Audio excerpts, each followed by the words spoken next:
नमस्कार। सुबह 8 बजे के समाचारों में आपका स्वागत है। मैं हूं अलका सिंह। समाचारों में सबसे पहले हेडलाइंस। मुख्यमंत्री योगी आदित्यनाथ ने अयोध्या में रामायण मेले का किया उद्घाटन। कहा, दुनिया के अनेक देशों में रामलीला का मंचन भगवान राम और रामायण की विश्व व्यापकता को करता है प्रमाणित। प्रधानमंत्री नरेंद्र मोदी ने मन की बात कार्यक्रम में देश और दुनिया के साथ साझा किए अपने विचार। कहा, G20 की अध्यक्षता मिलने से बढ़ा है देश का गौरव।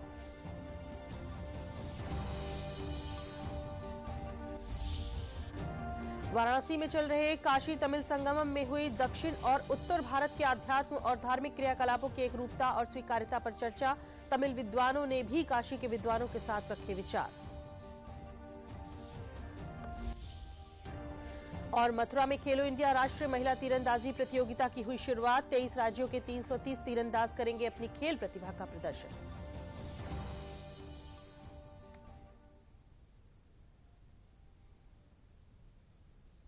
समाचार विस्तार से। अयोध्या स्थित राम कथा पार्क में मुख्यमंत्री योगी आदित्यनाथ ने 41वें रामायण मेले का उद्घाटन किया। मुख्यमंत्री ने रामायण मेला समिति तुलसीदास पत्रिका का विमोचन भी किया। उन्होंने कहा कि रामायण एक ऐसा ग्रंथ है जिसमें मनुष्य ही नहीं, सृष्टि की समस्त जीवों के कल्याण का मार्ग निहित होता है। उन्होंने कहा कि अयोध्या एक नई अयोध्या के रूप में हमारे समक्ष उपस्थित है, जिसके विकास के लिए सरकार पूरी तरह से प्रतिबद्ध है। उन्होंने कहा कि दुनिया के रूस, लाओस, इंडोनेशिया, श्रीलंका और ताइवान जैसे अनेक देशों में रामलीला का मंचन भगवान राम और रामायण की विश्व व्यापकता को प्रमाणित करता है। कार्यक्रम में रामायण मेला समिति के अध्यक्ष महंत नृत्य गोपाल दास, महंत जन्मेजय शरण, नागा राम लखन दास, संयोजक आशीष मिश्र और समिति के महामंत्री पूर्व सांसद निर्मल खत्री सहित कई गणमान्य नागरिक उपस्थित रहे।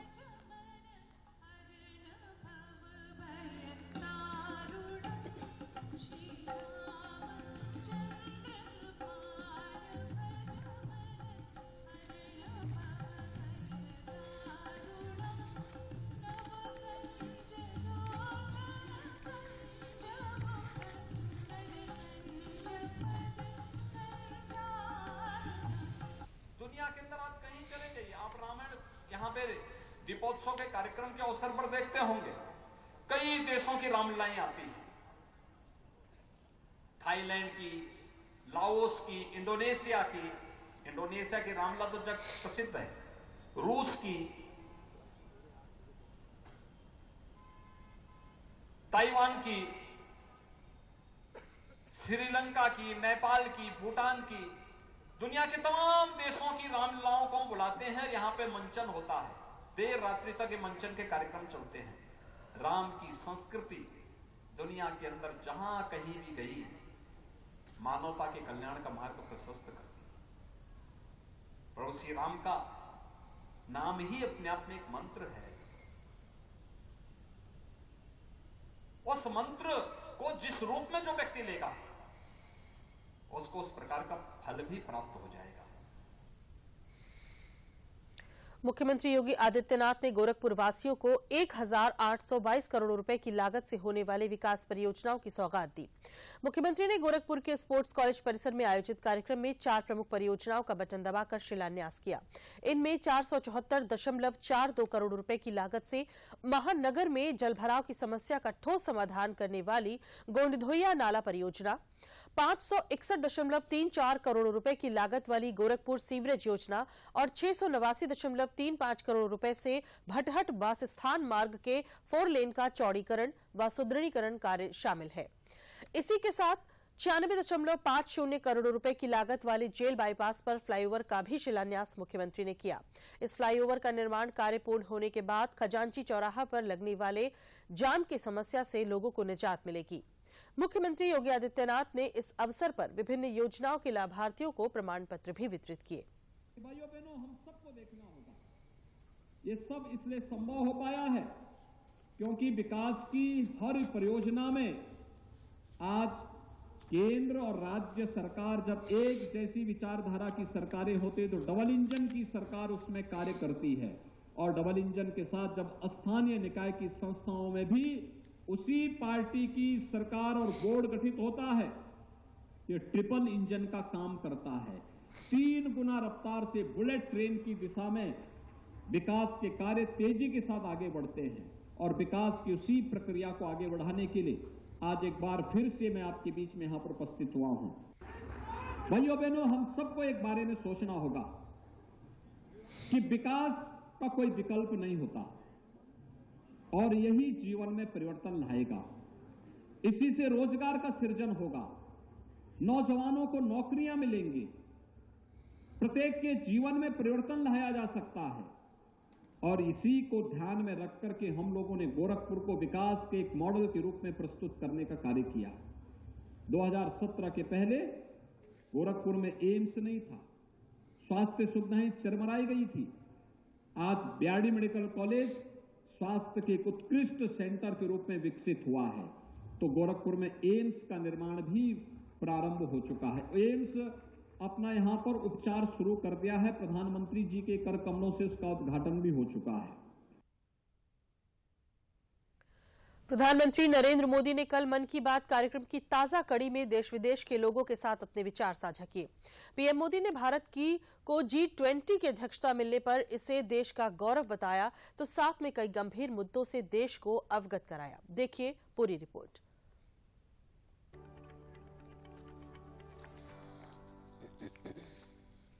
प्रधानमंत्री नरेंद्र मोदी ने मन की बात कार्यक्रम में एक अनूठे उपहार की चर्चा करते हुए तेलंगाना के एक बुनकर येल्धी हरिप्रसाद गारू की कला की जमकर सराहना की। पीएम ने कहा कि हरिप्रसाद जी ने अपनी कला के जरिए G20 का लोगो बुनकर भेजा है, जो सबका ध्यान आकर्षित कर रहा है। हरिप्रसाद गारू ने अपनी कला में अगले साल G20 शिखर सम्मेलन की मेजबानी करने पर देश के गौरव को भी दर्शाया है। तेलंगाना के राजन्ना सिरसिला जिले में एक बुनकर भाई हैं येल्धी हरिप्रसाद गारू। उन्होंने मुझे अपने हाथों से G20 का यह लोगो बुनकर के भेजा है। यह शानदार उपहार देखकर तो मैं हैरान ही रह गया। हरिप्रसाद जी को अपनी कला में इतनी महारत हासिल है कि वो सबका ध्यान आकर्षित कर लेते हैं। हरिप्रसाद जी ने हाथ से बुने G20 के इस लोगो के साथ ही मुझे एक चिट्ठी भी भेजी है। इसमें उन्होंने लिखा है कि अगले साल G20 शिखर सम्मेलन की मेजबानी करना भारत के लिए बड़े ही गौरव की बात है। देश की इसी उपलब्धि की खुशी में उन्होंने G20 का यह लोगो अपने हाथों से तैयार किया है। प्रधानमंत्री ने G20 की अध्यक्षता को देश के लिए एक बड़ी अपॉर्चुनिटी बताया। पीएम ने ग्लोबल गुड, विश्व कल्याण पर जोर देते हुए कहा कि one earth, one family, one future. आप कल्पना कर सकते हैं, भारत अब से 3 दिन बाद यानी 1 दिसंबर से इतने बड़े समूह की, इतने सामर्थ्यवान समूह की अध्यक्षता करने जा रहा है। भारत के लिए, हर भारतवासी के लिए ये कितना बड़ा अवसर आया है। ये इसलिए भी और विशेष हो जाता है क्योंकि ये जिम्मेदारी भारत को आजादी के अमृतकाल में मिली है। मन की बात कार्यक्रम की इस कड़ी में पीएम मोदी ने G20 की अध्यक्षता को देश के गौरव से जोड़ते हुए इसे राज्यों की संस्कृति के विविध और विशिष्ट रंगों को दुनिया के सामने लाने का अवसर बताया। पीएम ने कहा कि शांति से लेकर सस्टेनेबल डेवलपमेंट तक देश के पास सभी चुनौतियों का समाधान है। Bureau report, DD news.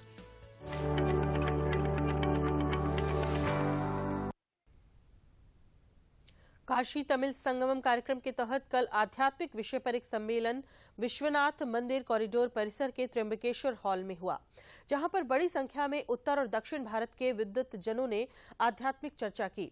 Kashi Hindu विश्वविद्यालय के वेद विभाग के प्रोफेसर हृदय रंजन शर्मा ने बताया कि किस प्रकार से उन्होंने हिंदू संस्कारों को वैज्ञानिक विधि से स्थापित करते हुए ब्रिटेन में प्रवासी हिंदुओं को दाह संस्कार की अनुमति संवैधानिक ढंग से दिलाई। इसी के साथ साथ तमिल से आए हुए विद्वानों ने तमिल भाषा में वक्तव्य देते हुए उत्तर और दक्षिण भारत के हिंदू संस्कारों और धार्मिक कृत्यों में एकरूपता की चर्चा की। मेरे पास आते रहे हैं और वो वेदों का क्या हिडन एस्पेक्ट है, सीक्रेट्स है, वो क्या है, डिवाइन एस्पेक्ट क्या है, इसके बारे में। जनपद संभल के थाना बहजोई क्षेत्र के गांव पवासा स्थित पंडित रामप्रसाद शर्मा कृषक इंटर कॉलेज के वार्षिकोत्सव में महाराष्ट्र के राज्यपाल भगत सिंह कोश्यारी पहुंचे, जहां सर्वप्रथम राष्ट्रगान का आयोजन हुआ। उसके बाद कॉलेज की छात्राओं ने रंगारंग कार्यक्रम की प्रस्तुति की। मुख्य रूप से बच्चों को मेहनत से पढ़ाई का मंत्र दिया।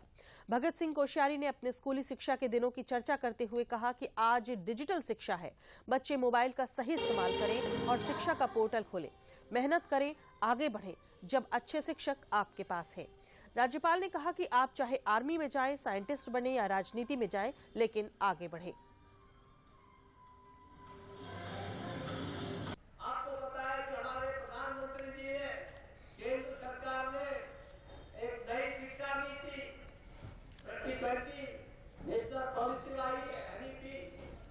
ये पहली बार है 70-75 सालों में शिक्षा के अंदर उन्होंने कहा कि हमारी शिक्षा संस्कार सब होनी चाहिए।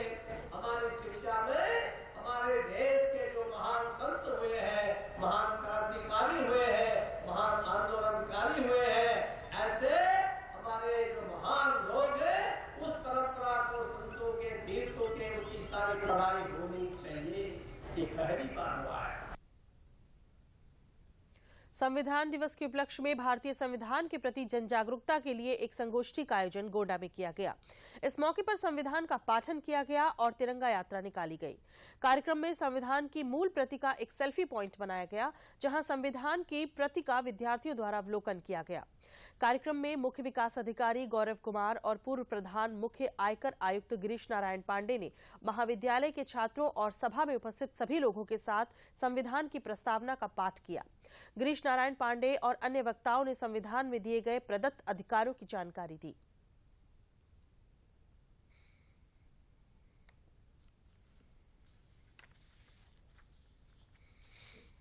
26 नवंबर को संविधान दिवस मनाया जा रहा है। सभी विद्यालयों में भी शपथ ग्रहण का समारोह किया गया है। आज यहाँ LBS कॉलेज में एक विशेष रैली का आयोजन किया गया है। तिरंगा रैली थी, जिसका समापन विद्यालय में किया गया। यहाँ पर संगोष्ठी का आयोजन किया गया, जिसमें संविधान के ऊपर विशेष रूप से व्याख्यान किया गया। संविधान के जो एक्सपर्ट लोग हैं उनको बुलाया गया और व्याख्यान कराया जा रहा है। इसमें बच्चों द्वारा भी प्रतिभाग किया जा रहा है और एक यहाँ बहुत ही अद्भुत एक जो संविधान की हमारी कुछ ही ओरिजिनल मूल प्रतियां हैं, उनमें से एक का यहाँ प्रतिस्थापन किया। लखनऊ में इंस्टीट्यूट ऑफ होटल मैनेजमेंट में कल भारत में सतत पर्यटन स्वच्छता कार्य योजना 2022 विषय पर 2 दिवसीय राष्ट्रीय संगोष्ठी की शुरुआत हुई। प्राचार्य डॉक्टर मनोज कुमार दास द्वारा आगंतुकों का स्वागत किया गया। संगोष्ठी में पहले दिन बेहतर भविष्य के लिए स्थायी पर्यटन का महत्व, जिम्मेदार इको पर्यटन की भूमिका और सतत पर्यटन के क्षेत्र में यूपी पर्यटन नीति 2022 के योगदान जैसे विषयों पर चर्चा की गई। प्रदेश के प्रधान मुख्य वन संरक्षक संजय श्रीवास्तव ने उत्तर प्रदेश के पर्यटन समुदाय में इको टूरिज्म और जागरूकता के बारे में बताया। कार्यक्रम में स्नातकोत्तर के छात्र छात्राएं भी उपस्थित थे। संगोष्ठी के दौरान उपस्थित लोगों ने इंस्टीट्यूट ऑफ होटल पर्यटन मंत्रालय भारत सरकार के मार्गदर्शन में स्वच्छता एक्शन प्लान 2022 के अंतर्गत हम इस सेमिनार का 2 दिवसीय सेमिनार जो कि सस्टेनेबल टूरिज्म पे है, उसका हमने आयोजन किया है यहाँ पे संस्थान में। तो इसमें से जानकारी मिला है कि हमारा टूरिज्म आगे चलकर कैसे सस्टेनेबल रहेगा, हमारा पर्यावरण को नष्ट ना करेगा, आने वाला पीढ़ी को कैसे नौकरी मिलेगा, आने वाला जो नया कंसेप्ट जारी हो रहा है तो उसमें हमें क्या बेनिफिट मिलेगा, इसके बारे में ही बहुत चर्चा करा गया है। जो टूरिज्म है उसमें सस्टेनेबल और रिस्पॉन्सिबल का एलिमेंट होना बहुत ही आवश्यक है। सस्टेनेबिलिटी के बारे में हम लोगों ने चर्चा किया, क्या सस्टेनेबल टूरिज्म होगा, किस तरह से उसको प्रमोट किया जा सकता है, टूरिस्ट के बिहेवियर्स कैसे रिस्पॉन्सिबल टूरिज्म में क्या होगा, और उनको सबको मिला के इको टूरिज्म को प्रमोट करने के लिए विश्वास किया गया। समाचार अभी और भी हैं, पहले लेते हैं ये विराम।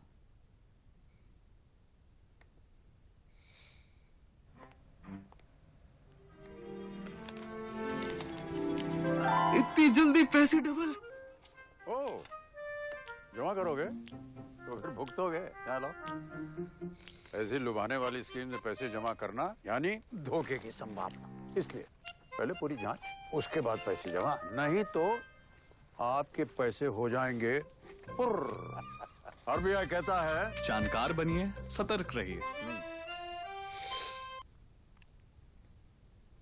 मथुरा के गोवर्धन में तृतीय खेलो इंडिया राष्ट्रीय महिला तीरंदाजी प्रतियोगिता का शुभारंभ भाजपा सांसद हेमा मालिनी ने तीर चलाकर किया। प्रतियोगिता में 23 राज्यों से आए हुए 330 तीरंदाज अपनी खेल प्रतिभा का प्रदर्शन करेंगे। सांसद हेमा मालिनी ने कहा कि प्रधानमंत्री नरेंद्र मोदी खेल और खिलाड़ियों को लेकर शुरू से ही संवेदनशील रहे हैं। उनके कार्यकाल में खिलाड़ियों को भरपूर संबल प्रदान किया जा रहा है। उन्होंने कहा कि तीरंदाजी बेहद एकाग्रचित्त होकर खेला जाने वाला खेल है। पहले दिन की प्रतियोगिता में सब जूनियर रिकर्व बालिका श्रेणी रैंकिंग में भजन कौर हरियाणा, सोनिया ठाकुर मध्य प्रदेश और प्रिया पात्रा वेस्ट बंगाल प्रथम, द्वितीय और तृतीय स्थान पर रहीं। सीनियर रिकर्व महिला श्रेणी में संगीता हरियाणा, सिमरनजीत कौर पंजाब और सोनाली विजेता बनी। वेस्ट बंगाल, मध्य प्रदेश, इतने सारे स्टेट से आए हैं। हमारी देश की बेटियां इतना अच्छा कमाल कर रही हैं, तो इससे अच्छा और क्या हो सकता है मेरे लिए। आजमगढ़ में खरीफ धान की कटाई के उपरांत कृषकों द्वारा फसल अवशेष और पराली को न जलाए जाने हेतु जागरूक किए जाने के उद्देश्य से प्रचार प्रसार के क्रम में भाजपा सांसद दिनेश लाल यादव निरहुआ ने लोगों को पराली न जलाने के तहत जागरूक करते हुए निशुल्क डीकंपोजर व अन्य रसायनों का निशुल्क वितरण किया। वहीं किसानों के खेत पराली को नष्ट करने के लिए मल्चर और हैप्पी सीडर कृषि यंत्रों का प्रदर्शन भी किया गया। इस अवसर पर मुकेश कुमार उप कृषि निदेशक ने बताया कि फसल अवशेष जलाने से खेतों में बहुत से जीवाश्म नष्ट हो जाते हैं। फसल अवशेष के उचित प्रबंधन और वेस्ट डीकंपोजर का प्रयोग कर फसल अवशेष को सड़ाते हुए कंपोस्ट के रूप में प्रयोग कर अपने खेतों की उर्वरा शक्ति बढ़ाएं। जनपद आजमगढ़ में किसान पराली न जलाए, इसलिए हमारे विभाग द्वारा प्रत्येक विकास खंड में जागरूकता अभियान चलाया जा रहा है। किसानों को निशुल्क डीकंपोजर वितरण किया जा रहा है। ये लोग पराली को इकट्ठा करके डीकंपोजर प्रयोग करके पराली को सड़ाएं और उसकी कार्बनिक खाद अपने खेतों में प्रयोग करें, जिससे कि फसलों का उत्पादन। हमारे ग्राम सभा पे आज कृषि विभाग द्वारा आयोजित किया गया एक कार्यक्रम, जिसमें डीकंपोजर के बारे में बताया गया और पूरी तरह से फ्री दिया जा रहा है किसानों को, और इसके बारे में इसका प्रयोग करने से अगर किसानों को बहुत फायदा होगा। और अब चलते हैं आकांक्षी जिला जनपद खबर की तरफ।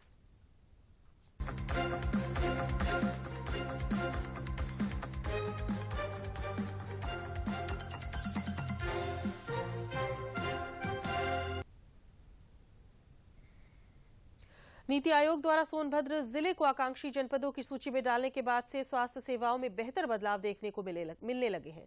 छोटी छोटी जांच के लिए पैसे खर्च करके बड़े शहरों में जाने के लिए मजबूर होने वाले लोगों को अब डायलिसिस से लेकर सीटी स्कैन और डिजिटल एक्स-रे जैसी सुविधाएं निःशुल्क मिलने लगी हैं। जिले के मुख्य चिकित्सा अधिकारी आर.एस. ठाकुर ने जानकारी देते हुए बताया कि निश्चित रूप से आकांक्षी जिला घोषित होने के बाद स्वास्थ्य सुविधाओं में काफी सुधार हुआ है। उन्होंने बताया कि 100 बेड के आधुनिक अस्पताल से लेकर CT scan, digital x-ray, dialysis सहित अन्य कई सुविधाएं निःशुल्क मुहैया कराई जा रही हैं। साथ ही आयुष्मान कार्ड के माध्यम से समाज के आखिरी पायदान तक के लोगों को बेहतर सेवाएं प्रदान करने के प्रयास किए जा रहे हैं। स्थानीय लोगों का भी मानना है कि अब स्वास्थ्य सेवाओं में काफी सुधार और सुविधाएं उपलब्ध हो गई हैं। जैसे कि यहाँ के निवासियों को फ्री में सीटी स्कैन, अल्ट्रासाउंड एवं 100 बेड का एमसीएच विंग बना हुआ है, जिसमें निःशुल्क सुविधा दी जाती है। इसके साथ ही हमारी जो सीएससी है, ग्रामीण एरिया में सामुदायिक स्वास्थ्य केंद्र हैं, वहाँ पे निःशुल्क डिजिटल एक्सरे, अल्ट्रासाउंड और दवाइयाँ, ये सब निःशुल्क प्राप्त हो रही हैं। हमारा सोनभद्र जिला आकांक्षी जिला घोषित हुआ। स्वास्थ्य के क्षेत्र में अभूतपूर्व काम हुआ है। अब हमारा सीटी स्कैन हो या खून की जांच हो या एक्सरे हो या महिला विभाग से जुड़े हुए कई रोग, महिलाओं के रोग होते हैं, उनकी जांच हो, अब ये हमारे पीएचसी, सीएससी और जिला अस्पताल पे उपलब्ध है। निश्चित ही आकांक्षी जिला घोषित होने के बाद हमारे सोनभद्र जिले में स्वास्थ्य के क्षेत्र में बहुत बड़ा बदलाव। मुख्यमंत्री योगी आदित्यनाथ भूमाफियाओं के खिलाफ सख्ती दिखा रहे हैं। वहीं जिला प्रशासन जिले में सरकारी भूमि पर बुलडोजर चलाकर अवैध जमीनों को खाली करा रहा है। जनपद उन्नाव सदर तहसील क्षेत्र के अंतर्गत कटरी पीपर खेड़ा गांव में बेशकीमती जमीनों पर कुछ भूमाफियाओं की नजर टेढ़ी हो गई। उन लोगों ने जीएस की करोड़ों की जमीन पर अवैध कब्जा कर प्लॉटिंग कर डाली। इसकी जानकारी उन्नाव जिलाधिकारी को हुई, जिस पर न्यायिक मजिस्ट्रेट के नेतृत्व में तहसील कर्मी बुलडोजर लेकर पहुंचे और कई बीघा जमीन पर मकान, बाउंड्री और प्लॉटिंग को ध्वस्त करा दिया। इस दौरान पालिका की लगभग 2 बीघा से अधिक जमीन पर मकान, बाउंड्री एवं प्लॉटिंग कर अवैध कब्जे पाए गए। एसडीएम नुपुर गोयल ने बताया, करीब 27 करोड़ कीमत की बेशकीमती जमीन को कब्जा मुक्त कराया गया है। मामले में सदर एसडीएम नुपुर गोयल ने बताया कि डीएम के निर्देशानुसार ग्राम कटरी पीपल खेड़ा में ये बड़ी कार्रवाई की गई है। और जीएस की लैंड के ऊपर कैसे प्लॉटिंग की गई है। टोटल ग्राम कटरी पीपल खेड़ा में 25 बीघा जमीन 4 बिस्वा इसको खाली कराया गया, जिसकी कुल मालियत 27 करोड़ 14 लाख थी। इतना ही नहीं, वहाँ ग्रामीण लोगों से और बाकी सभी से बातचीत की गई और उनसे पूछा गया कि यहाँ पर किसके द्वारा ये अवैध कार्यवाही की जा रही है, तो उन सभी के खिलाफ एफआईआर। खतौली विधानसभा उपचुनाव उत्तर प्रदेश में 3 सीटों पर होने वाले उपचुनाव से पहले रालोद को रविवार को झटका लगा। भाजपा प्रदेश अध्यक्ष भूपेंद्र चौधरी ने मोदीनगर के पूर्व विधायक सुदेश शर्मा, क्षेत्रीय संगठन मंत्री भोपाल गुर्जर, अभिषेक चौधरी गुर्जर, महिला प्रकोष्ठ की क्षेत्रीय अध्यक्ष नेहा सिरोही, अनुसूचित जाति मोर्चा के क्षेत्रीय अध्यक्ष संजय जाटव आदि को भाजपा ज्वाइन कराई। प्रदेश अध्यक्ष भूपेंद्र चौधरी ने कहा कि खतौली की जनता का आशीर्वाद भाजपा को मिलता रहा है, इस बार भी हम ज्यादा वोट से जीतेंगे। चौधरी अजीत सिंह के वफादार और सबसे करीबी वेस्ट यूपी में चौधरी यशवीर सिंह को माना जाता रहा है। उन्हें भी भूपेंद्र चौधरी ने पार्टी की सदस्यता दिलाई। चौधरी यशवीर सिंह वर्तमान में रालोद के महासचिव संगठन थे। प्रत्याशी के रूप में विजयी हुए थे और 2019 में भी संजीव बालियान भारतीय जनता पार्टी के प्रत्याशी के रूप में लगभग 17,000 मतों से वहाँ विजयी रहे। और हमारे नेतृत्व के प्रति लोगों का विश्वास है और भारतीय जनता पार्टी के कार्यकर्ताओं की सक्रियता, मेहनत और संपर्क जनता से है। अपने वैचारिक कार्यक्रमों के माध्यम से भी और जन कल्याण से जुड़े विषयों पर के बीच में भी जनता के बीच में हम रहते हैं और मुझे निश्चित विश्वास है कि पिछली बार से ज्यादा अंतर से भाजपा खतौली में जीते। मैनपुरी लोकसभा उपचुनाव को लेकर उप मुख्यमंत्री केशव प्रसाद मौर्य ने विधानसभा किशनी के शमशेरगंज गांव में जनसभा को संबोधित किया। उन्होंने कहा कि 2012 से 2017 तक के सपा के शासनकाल को जनता भूली नहीं है। भारतीय जनता पार्टी की जन कल्याणकारी नीतियों के आधार पर जनता भाजपा के पक्ष में मतदान करेगी। उन्होंने कहा कि भारतीय जनता पार्टी निष्पक्ष चुनाव लड़ती है और आयोग के द्वारा निष्पक्ष चुनाव कराया जाता है। सफलता ऐतिहासिक मिलेगी। मैनपुरी एक तरह से जेल का ताला जैसे बंद करके सपाइयों ने रखा था, वो जेल का ताला टूटा। जो जैसा करता तो उसे वैसा दिखता है। भारतीय जनता पार्टी में निष्पक्ष चुनाव होता है, आयोग के द्वारा निष्पक्ष चुनाव कराया जाता है और मुझे लगता है निष्पक्ष चुनाव होता है। गोवा में अंतर्राष्ट्रीय फिल्म महोत्सव उत्कृष्ट सिनेमाई रंगों के साथ जारी है। भारतीय अंतर्राष्ट्रीय फिल्म महोत्सव में न सिर्फ शानदार फिल्मों की स्क्रीनिंग हो रही है, बल्कि इस मंच से कई सामाजिक सरोकारों के संदेश भी दिए जा रहे हैं। देखिए ये रिपोर्ट। फिल्मों की दुनिया यानी एक दिलकश दुनिया का महोत्सव खुले दिल के साथ अपना जादू बिखेर रहा है। दुनिया के सबसे बड़े लोकतंत्र के सबसे बड़े फिल्मी महोत्सव इफी के 53वें संस्करण भारतीय अंतर्राष्ट्रीय फिल्म महोत्सव में न सिर्फ शानदार फिल्मों की स्क्रीनिंग हो रही है, बल्कि इस मंच से कई सामाजिक सरोकारों के संदेश भी दिए जा रहे हैं। स्वच्छ भारत हमने हमारे प्रधानमंत्री जी ने स्टार्ट किया था और अब स्वच्छ सागर, सुरक्षित सागर भी स्टार्ट हुआ है। सो ये क्लीन अप की बात की जा रही है और फ्यूचर की बात कर रहे हैं, तो it's very very nice and I am very proud to be a part of this. So धरती माँ को साफ रखना एक पेट्रियोटिज्म है। पेट्रियोटिज्म उसको भी कहते हैं कि कचरा ना फेंको, किसी ने फेंका तो शर्मा मत, उठा के रख दो, उनको समझाओ। ये बातें घर में सीखने मिलता है, माता पिता बताते हैं, स्कूल में तो बताते हैं। वो ये बच्चों को वहां से पकड़ो जब छोटा है, क्योंकि जो हम छोड़ के जाएंगे उनके लिए छोड़ के जा रहे हैं। मेरे बाबा का लेगेसी उनकी लेगेसी है, मेरा नहीं है। हम जब बाहर ट्रैवल करते हैं हम देखते हैं कि लोगों ने अपनी कंट्रीज में इम्पॉसिबल सिचुएशंस में डेजर्ट्स के बीच में उन्होंने इतना कुछ इतना उन्होंने they've grown so much, they've used, but India as a country we have a lot of resources, so it's about sustainability. जितना हम अपने आप को सुरक्षित करेंगे वो कैसे होगा, उसका पहला स्टेप सफाई होती है। इफी ने इस बार बीच क्लीन अप प्रमोट किया है, ये बहुत बड़ी बात है। देखिए ऐसे फिल्म इवेंट्स में बहुत लोगों का इंटरेस्ट रहता है, आईबॉल्स रहते हैं, बहुत सारा लिखा जाता है और उस वक्त जब स्टार्स हमारे साथ जुड़ते हैं, गवर्नमेंट जुड़ती है और हम कोई कॉज के बारे में लोगों तक जाते हैं तो वो लोगों के मन में और अच्छी तरीके से रिवाइज हो जाती है कॉज। आज फिल्म महोत्सव में जहां रेड कार्पेट पर AR रहमान, आशा पारेख और शेखर कपूर सरीखी हस्तियों ने अपना जलवा बिखेरा, तो वहीं लोगों ने स्वादिष्ट और जायकेदार व्यंजनों का भी आनंद उठाया। ब्रेकफास्ट से लेकर डिनर तक सब कुछ था। हम लोग 9:30 स्टार्ट करते हैं and up to 11 we are here, right from tea, coffee to biryani, meals, snacks, everything, सब कुछ था और लोगों ने काफ़ी पसंद भी किया। मैनेजमेंट काफ़ी अच्छा था और हर चीज़ की सुविधा थी, इट वाज ओवरऑल बहुत अच्छा था। महोत्सव में आजादी का अमृत महोत्सव समारोह की भावना को ध्यान में रखते हुए यहाँ आजादी क्वेस्ट का भी आयोजन किया गया है। आज़ादी से रिलेटेड बुक्स, उसी के साथ ही सिनेमा से रिलेटेड बुक्स लोगों के लिए रखी है, जो यहाँ पे कंसेशन रेट में उनको दी जाएगी और ज़्यादा से ज़्यादा लोग यहाँ पे आए, इसके लिए हम प्रयास कर रहे हैं क्योंकि ये जो बुक्स है ये इससे हमारी देश की आज़ादी और हमारे सिनेमा का जो रिलेशन है वो भी एक तरह लोगों के सामने आ जाएगा। सिर्फ इतना ही नहीं, यहाँ मास्टर क्लासेस में लोगों ने जहाँ सिने हस्तियों के अनुभवों को जाना तो वहीं सिनेमा की बारीकियों को भी समझा।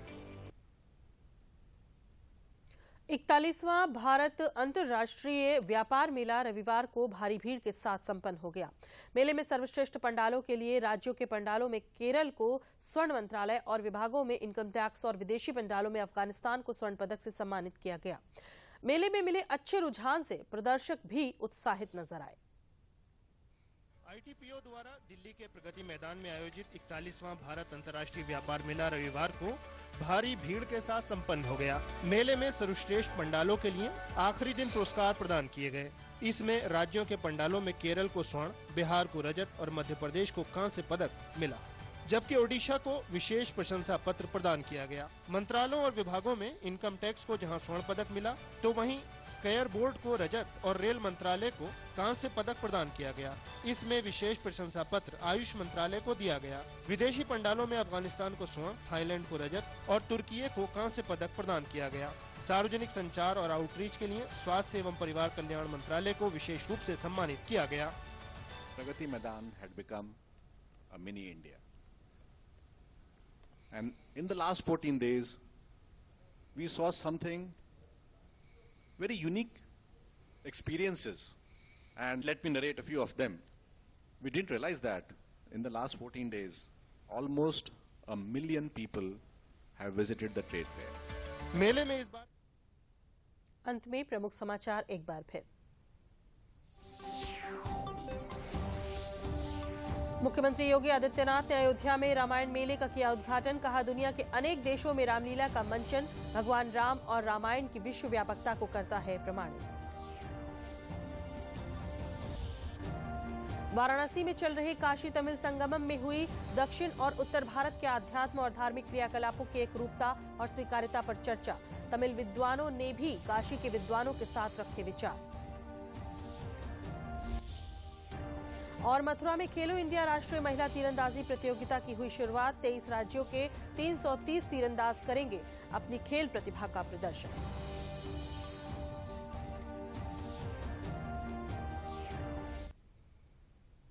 इसी के साथ समाचार समाप्त हुए। नमस्कार।